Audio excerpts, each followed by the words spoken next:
First, thank you very much for giving me the opportunity to be with you tonight. I was instructed to talk for 2 minutes, so that the shortest speech I ever gave. So when you are caught in such a short time to speak, you should just use the word Am Yisrael Chai. So here is my message, Am Yisrael Chai. I will not tell you about the horror of the 7th of October. You heard a lot. I'll not tell you about our family experience.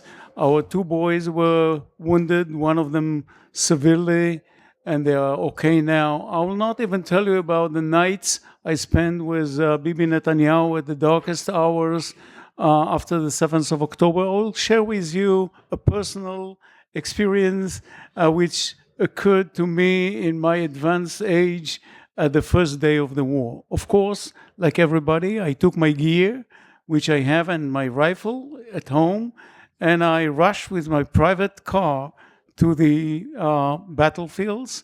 When I was on my road nearby Hatzerim, terrorists opened fire on my civilian car, on my private car.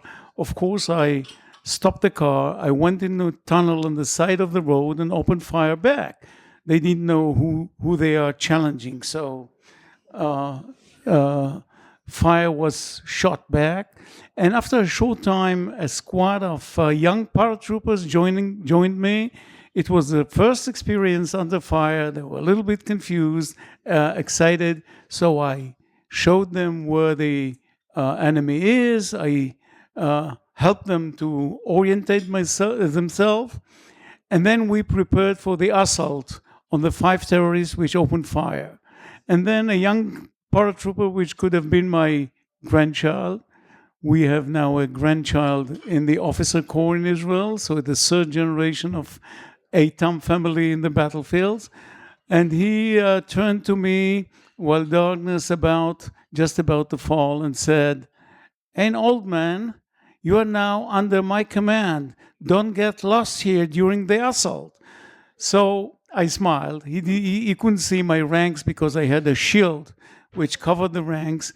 And we assaulted together and killed the terrorists. Of course, won this small battle amongst many. And I thought this is the kind of hand-joining of the generation of Yom Kippur War, which I was a young officer at the time, with the young generation of soldiers, young soldiers in the battlefields of now. And I can tell you that this chain of heroes, this chain of commitment and bravery for the state of Israel is solid, strong, and stable. So in spite of all kind of complication and maybe some pessimism which have been prevailed during the last 2 years, Am Yisrael Chai. And thank you very much for being part of this life and of this commitment. And just you can raise your hand and said, I'm part of a nation, I'm part of a people, I'm part of a country which is leading the war against evil in its most clear, I would say, most clear and victorious way. So let's be all proud with whom we are and what we do. The older generation with a white beard like me, joining hands with the young boys and defeating evil enemies, no matter who they are, no matter how far they are from Israel, we shall win. Am Yisrael Chai.